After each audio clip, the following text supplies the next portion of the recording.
Assalamualaikum warahmatullahi wabarakatuh. Di sini kami akan mereview buku manajemen pelayanan publik yang ditulis oleh Bapak Ayat. Semoga penulisnya selalu diberi kesehatan selalu dan dipermudah segala urusannya. Baik, langsung saja. Di yang pertama, definisi manajemen. Definisi manajemen merupakan periode penting bagi Indonesia yang ditandai dengan perubahan dalam pengelolaan pemerintah. Tujuan utama dari reformasi pemerintahan adalah untuk menciptakan IDMINI yang bersih dari korupsi, solusi, nepotisme, serta lebih akuntabel dan transparan. Reformasi ini memiliki 3 tujuan utama. Yang pertama, penataan struktur pemerintahan negara, ialah mendesain ulang struktur lembaga agar lebih efisien dan efektif. Yang kedua, desentralisasi pemerintahan, ialah meningkatkan partisipasi daerah dalam pengambilan keputusan dan pengelolaan sumber daya. Yang ketiga, reformasi keuangan negara, ialah memperbaiki cara pengelolaan keuangan negara agar lebih transparan dan akuntabel. Dalam mencapai tujuan tersebut diperlukan manajemen yang baik, terutama dalam institusi pemerintahan yang berhubungan dengan layanan publik. Manajemen berperan penting dalam mengatur penyelenggaraan untuk mencapai tujuan organisasi. Menurut Handoko, manajemen adalah proses yang termasuk perencanaan, pengorganisasian, pengarahan, dan pengawasan terhadap anggota organisasi. Beberapa definisi lain untuk menunjukkan bahwa manajemen adalah proses kompleks yang menggerakkan sumber daya untuk mencapai hasil yang diinginkan. Yang kedua, yang bab selanjutnya, memahami pelayanan publik. Dengan memahami manajemen dengan baik, pelayanan publik diharapkan dapat lebih responsif terhadap kebutuhan masyarakat atau publik. Secara sosiologis, berarti masyarakat yang terikat oleh norma dan nilai bersama. Pelayanan publik adalah aktivitas yang dilakukan oleh lembaga untuk memenuhi kebutuhan warga negara, mencakup barang, jasa, dan administrasi. Institusi publik harus menyediakan layanan ini secara optimal. Pelayanan publik bertujuan untuk memastikan warga negara yang mengakses layanan yang mereka butuhkan dengan efisien, efektivitas, dan kualitas. Kualitas pelayanan publik mencerminkan keberhasilan manajemen publik dan indikator dan meningkatkan mutu layanan yang disediakan penyedia layanan publik. Diharapkan tidak hanya memuaskan masyarakat, tetapi juga meninggalkan kesan positif. Menurut Kamus Besar Bahasa Indonesia, Purwadarminta 1996, istilah publik berarti masyarakat umum atau masyarakat umum. Contohnya penggunaan dalam kehidupan sehari-hari, termasuk public relations atau hubungan masyarakat, public opinion atau pendapat umum, public service atau pelayanan masyarakat, public administration, administrasi negara, public health, kesehatan masyarakat, dan public policy, kebijakan publik. Dan konteks ini, publik merujuk kepada masyarakat secara keseluruhan, termasuk orang banyak. Dalam konteks lain, publik juga berhubungan dengan negara, contohnya public building atau gedung negara, dan public finance atau keuangan negara. Menurut Moenir 2008, pelayanan publik adalah usaha sekelompok orang untuk memberikan bantuan dengan mencapai tujuan tertentu. Dan pelayanan publik menjadi isu penting karena merupakan area interaksi antara pemerintahan dan warga Indonesia. Dan meningkatkan pelayanan publik masih menjadi tantangan meskipun ada perubahan setelah reformasi. Meskipun hak politik warga semakin diperkuat dan mereka dapat memilih warga mereka, kepentingan warga belum selalu terpenuhi. Kriteria utama dan pengembangan sistem pelayanan publik sulit diterapkan, dan meskipun wewenang telah dialihkan ke daerah, masih terdapat kekurangan dalam memenuhi kepentingan masyarakat umum. Pelayanan publik yang baik meningkatkan kepuasan warga dan memperkuat hubungan pemerintahan dan masyarakat. Pelayanan publik adalah bagian dari administrasi publik yang mencakup restrukturisasi organisasi dan evaluasi program. Menurut beberapa pakar, manajemen publik melibatkan perencanaan, pengorganisasian, dan pengendalian pelayanan kepada masyarakat. Selanjutnya, ruang lingkup pelayanan publik. Pelayanan publik mencakup layanan dari negara lain atau entitas lain untuk memenuhi hak kebutuhan dasar warga jenis-jenis pelayanan publik dibagi dalam Undang-Undang Nomor 25 Tahun 2009 Pasal 5 menjadi 3 kategori: pelayanan barang publik, jasa publik, dan pelayanan administratif. Ruang lingkup pelayanan publik diatur dalam undang-undang. Yang pertama, pelayanan barang publik melibatkan penyediaan fasilitas yang dapat dinikmati semua orang, seperti air bersih, listrik, dan transportasi. Ini adalah layanan yang disediakan oleh pemerintah untuk memenuhi kebutuhan masyarakat dan anggaran negara atau daerah yang dialokasikan untuk ini mencerminkan tanggung jawab sosial pemerintah. Yang kedua, pelayanan jasa publik adalah layanan yang disediakan oleh pemerintah atau badan usaha milik negara, seperti layanan kesehatan, pendidikan, dan perbankan. Ini bertujuan untuk memenuhi kebutuhan masyarakat. Selanjutnya, pendidikan. Pendidikan sekolah negeri dan perguruan tinggi disediakan pemerintah dengan fasilitas dan tenaga pendidik. Yang kedua, kesehatan. Rumah sakit dan puskesmas menawarkan pemeriksaan, pengobatan, dan program kesehatan. Yang ketiga, transformasi layanan seperti bus, kereta api diatur pemerintah agar dapat diakses semua warga. Pengiriman barang, pengusahaan logistik membantu mengantarkan barang. Yang kelima atau yang terakhir, telekomunikasi. Layanan telepon dan internet disediakan oleh pemerintah atau swasta. Selanjutnya, pelayanan administratif melibatkan proses seperti pengelolaan dokumen, pemberian izin, dan penanggaran pengaduan. Ini adalah kategori pelayanan yang difokuskan pada kegiatan administratif yang terdiri dari beberapa aspek. Yang pertama, pencatatan data dan informasi penting dalam pelayanan ini seperti kedudukan dan perizinan. Kedua, penelitian yang mencakup pengumpulan dan analisis data untuk keperluan administratif.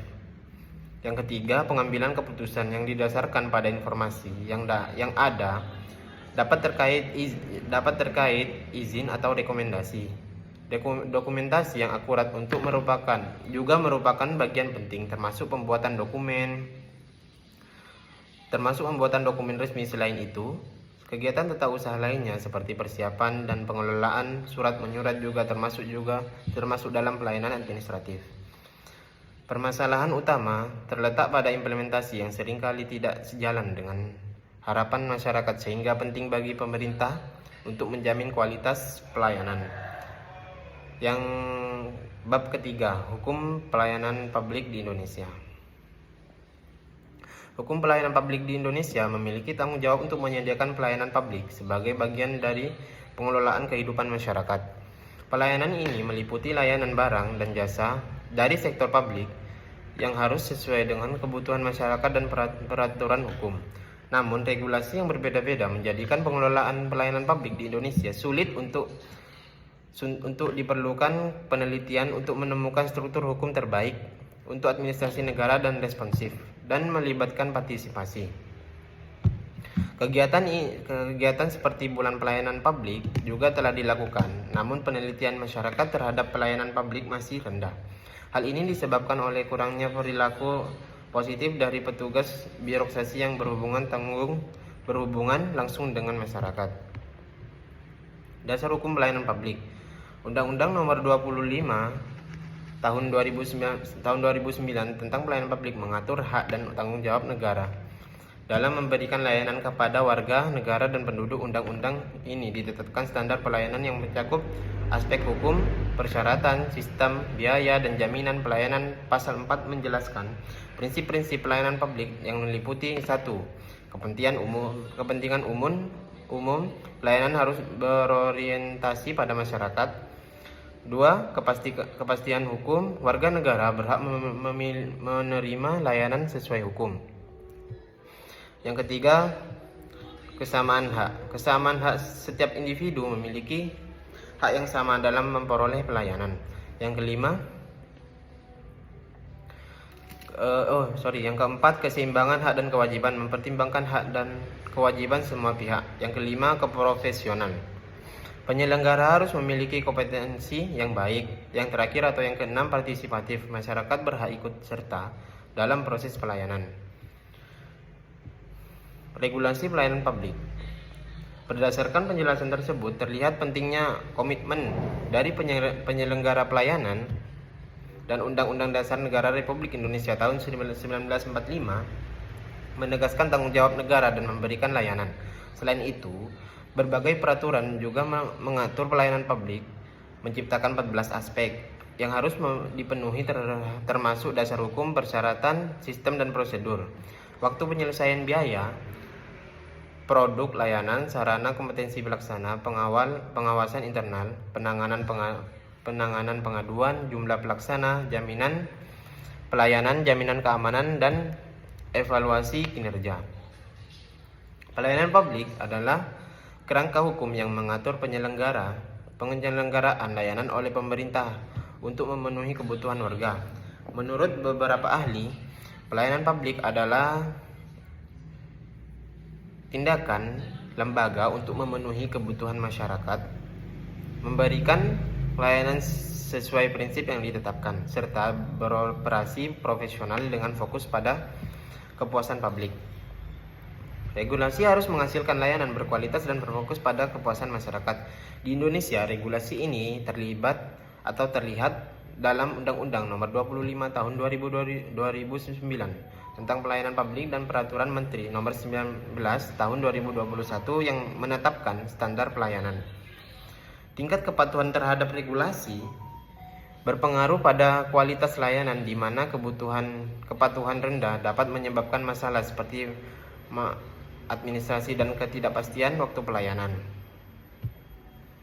Regulasi yang efektif dapat meningkatkan kepuasan masyarakat melalui inovasi dan perbaikan berkelanjutan, seperti meningkatkan prosedur layanan dan pelatihan untuk petugas pelayanan.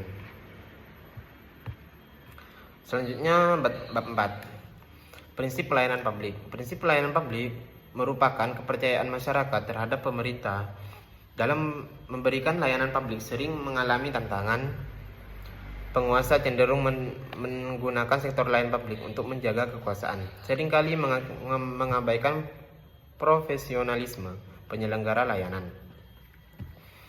Prinsip pelayanan publik seperti efektivitas dan efisiensi seringkali tidak dihiraukan. Pemerintah memiliki peran penting dalam membangun karena memiliki kontrol dan alokasi sumber daya dan keuangan yang besar. Efektivitas dapat dilihat dari pencapaian target dan kepuasan masyarakat. Keluhan masyarakat sering menunjukkan bahwa layanan belum memiliki atau memenuhi standar dan perlu diperbaiki. Selanjutnya, kritik terhadap NPM. Keberadaan New Public Management atau NPM telah mendapat banyak kritik. Perbedaan antara kekuatan pasar dan kepentingan publik menjadi salah satu pemicu utama. Hal itu dikarenakan kekuatan pasar tidak selalu terpenuhi, kepentingan publik dan masyarakat seringkali tidak terlibat atau tidak aktif dalam proses kebijakan pemerintah. Selanjutnya, New Public Service atau NPS. NPS adalah ide yang muncul pada tahun 1990-an sebagai cara baru dalam administrasi publik. Pendekatan ini menekankan kerjasama, partisipasi masyarakat, dan pemberdayaan warga untuk mengelola pemerintahan. Konsep ini berfokus pada demokrasi, kesejahteraan sosial, dan kepentingan bersama agar sektor publik lebih efektif dan dalam memenuhi kebutuhan masyarakat.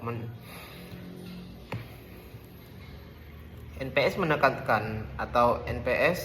New Public Service menekankan kolaborasi dan partisipasi aktif dari masyarakat, di mana lembaga-lembaga publik tidak beroperasi terpisah tetapi bekerja sama dengan operasi non-pemerintah, kelompok masyarakat sipil, dan individu untuk mengatasi tantangan sosial yang kompleks mengakui bahwa isu-isu publik memerlukan responsif kolektif dan berbagai pihak yang berkepentingan.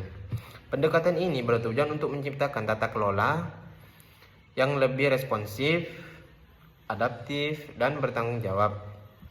Selanjutnya, tantangan NPS. Menurut Ansel N.M.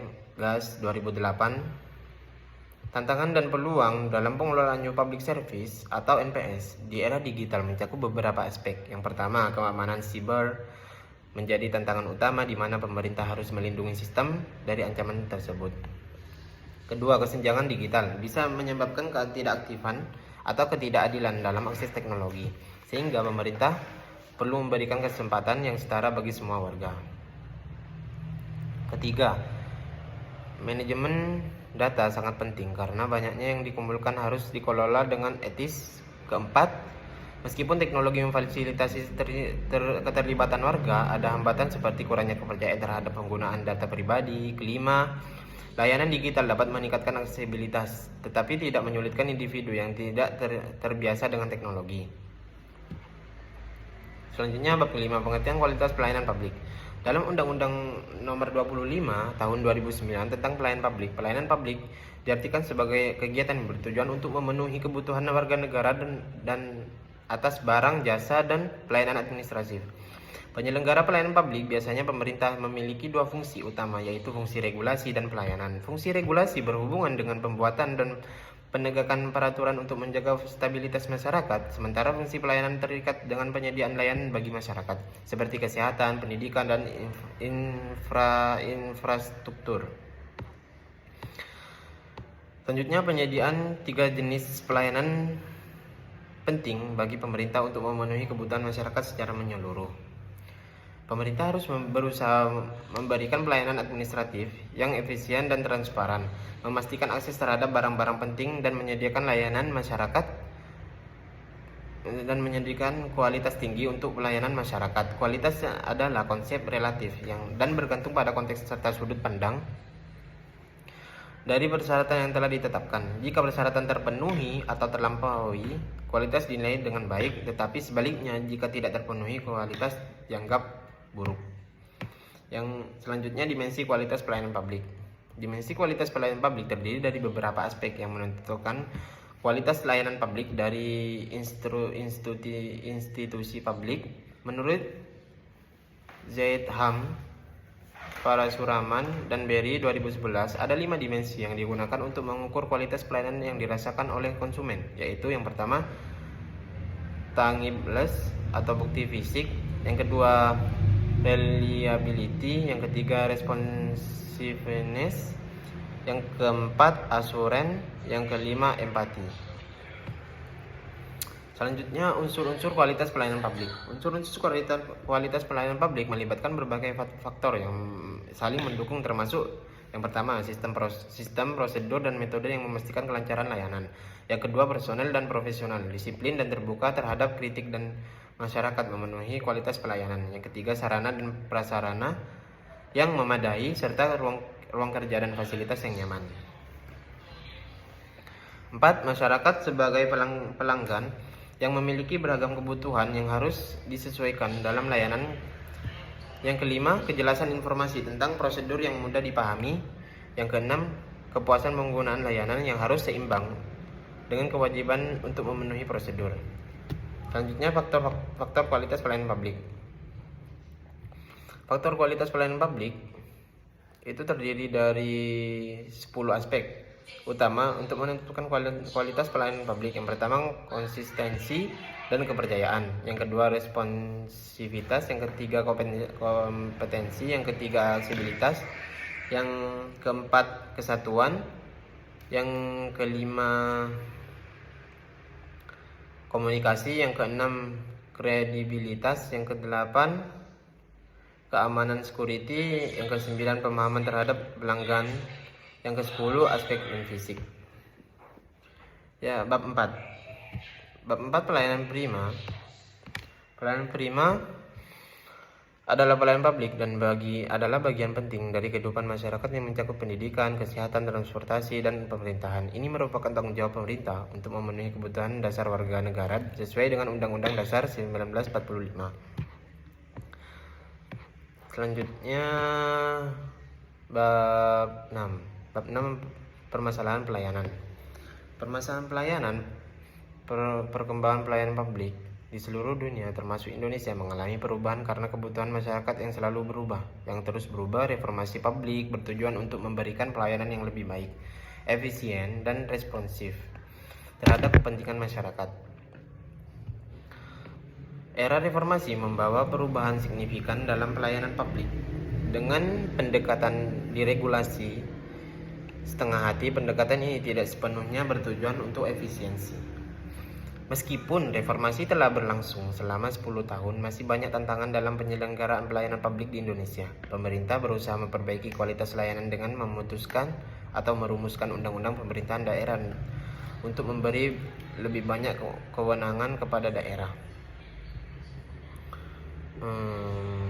Selanjutnya,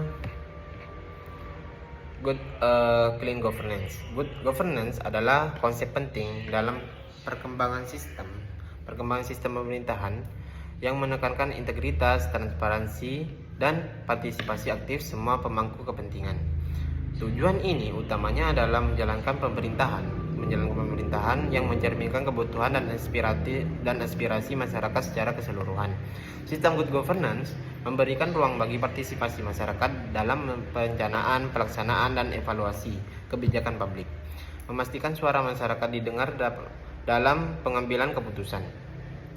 Dalam konteks ini, masyarakat memiliki peran strategis yang signifikan, berfungsi sebagai aktor kunci dalam proses pemerintahan. Prinsip dasar good governance mencakup keterbukaan, transparansi, kolaborasi, dan kesetaraan. Sistem good governance juga mencakup proses dan struktur sosial, ekonomi, dan politik untuk menciptakan kehidupan yang lebih baik. Good governance meliputi kehendak rakyat dan kemampuan mencapai kemandirian, pembangunan, dan berkelanjutan. Di Indonesia, good governance menjadi fondasi reformasi sistem pemerintahan dan pelayanan publik. Dengan prinsip transparansi, partisipasi masyarakat, dan akuntabilitas, reformasi ini memerlukan perubahan cara kerja birokrasi dan institusi pemerintahan. Selanjutnya, prinsip-prinsip good governance. Clean governance. Prinsip-prinsip utama good governance menurut Krina dan Lalolo 2003 mencakup berbagai aspek penting untuk memastikan kualitas dan efektivitas pemerintahan. Transparansi memastikan reformasi mengenai penyelenggaraan pemerintahan tersedia untuk masyarakat. Informasi ini mencakup kebijakan, proses, dan hasil yang dicapai sehingga mendorong kepercayaan publik dan mengurangi risiko korupsi. Selanjutnya, bab ke-8, pengertian standar pelayanan minimal SPM. Standar pelayanan minimal adalah istilah dalam pelayanan publik untuk mengukur kualitas dan kuantitas layanan yang diberikan pemerintah untuk kepuasan masyarakat. Menurut undang-undang dan peraturan pemerintah, SPM adalah peraturan yang menetapkan jenis-jenis dan kualitas layanan dasar yang harus diterima setiap warga negara. Selanjutnya, bab ke-9.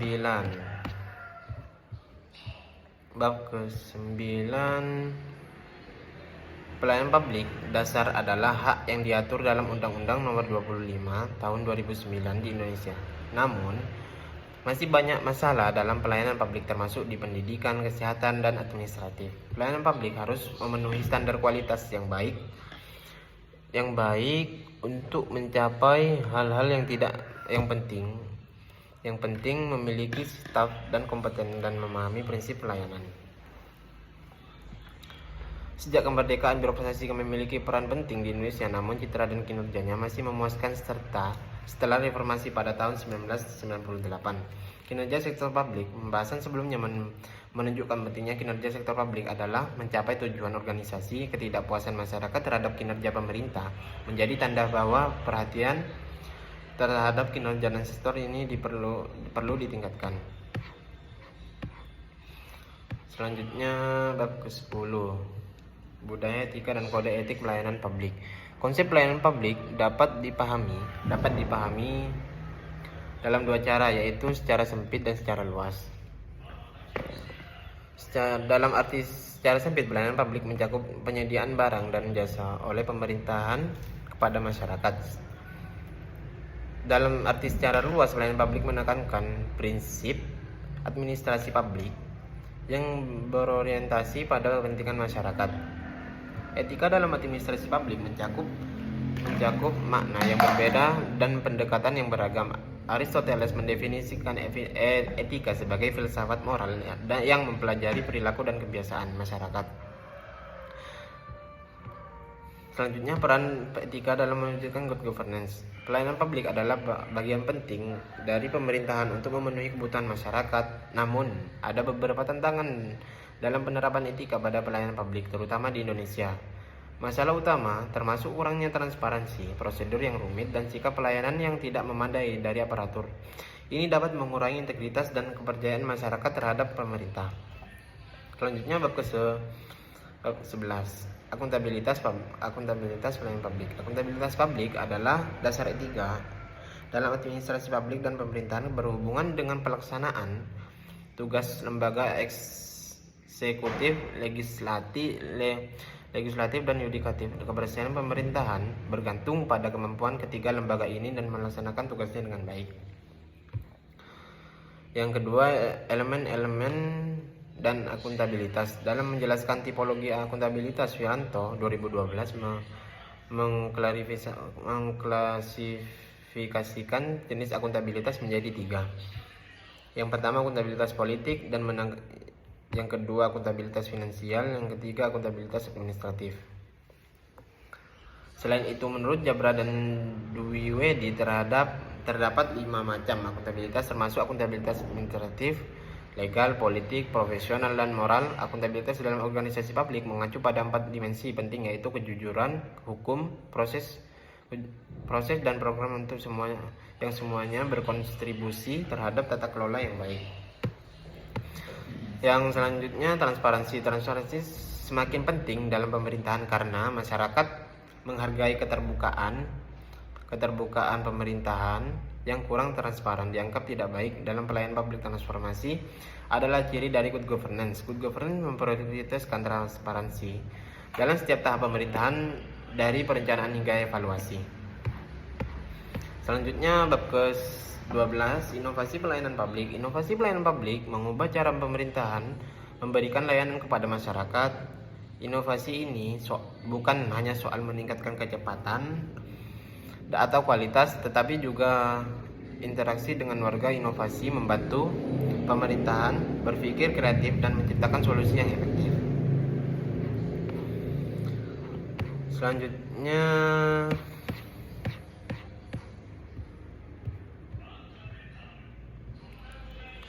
paradigma inovasi pelayanan publik. Paradigma inovasi pelayanan publik adalah salah satu tantangan dalam mendefinisikan inovasi adalah adanya berbagai perspektif dan dari berbagai penelitian dan teori, baik dalam konteks akademis maupun formal. Heterogenitas ini terlihat dalam literatur manajemen, di mana definisi inovasi memiliki banyak variasi. Beberapa ahli menilai inovasi sebagai alat yang digunakan pengusaha untuk meningkatkan laba dan menciptakan keunggulan kompetitif, sedangkan definisi lain menyatakan bahwa inovasi adalah ide, praktek, atau objek yang dianggap baru oleh individu. Definisi ini menunjukkan bahwa kebaruan bersifat subjektif dan bergantung persepsi individu masing-masing. Selanjutnya, klasifikasi inovasi pelayanan publik. Klasifikasi inovasi pelayanan publik. Inovasi melibatkan berbagai aspek penting bagi masyarakat seperti tata kelola pemerintahan, penggunaan TIK, kesejahteraan sosial, dan penyediaan layanan. Kementerian, lembaga pemerintahan daerah, dan BUMN memiliki peran dalam implementasi inovasi tersebut. Selanjutnya, inovasi nasional. Inovasi nasional sangat penting untuk pengembangan ekonomi di Indonesia karena dapat mendorong industri dan kegiatan komersial. Inovasi untuk mengedepankan nilai-nilai luhur bangsa dan mengelola sumber daya secara efisien serta atau sesuai hukum yang berlaku. Tujuan utamanya adalah meningkatkan kesejahteraan rakyat dan keamanan sosial. Strategi untuk meningkatkan inovasi tersebut menyelaraskan teknologi dengan kebutuhan industri, mendorong industri berbasis teknologi nasional, memulihkan lembaga intermediasi, dan mendukung regulasi yang memfasilitas interaksi antara perilaku dan inovasi. Yang selanjutnya, inovasi daerah. Inovasi dalam pemerintahan harus dilakukan oleh semua tingkat pemerintahan, termasuk pemerintah daerah, Pemerintahan daerah perlu mengelola potensi daerah secara maksimal dan pendekatan yang memahami pembangunan teknologi. Inovasi di tingkat daerah penting untuk meningkatkan daya saing dan melibatkan berbagai aspek seperti penyebaran pengetahuan dan kerjasama antar penyelenggara layanan publik. Nah, mungkin hanya itu saja yang dapat kami review dari buku Manajemen Pelayanan Publik yang dikarang oleh Bapak Ayat. Kurang lebihnya kami mohon maaf. Wabillahi taufiq wal hidayah. Wassalamualaikum warahmatullahi wabarakatuh.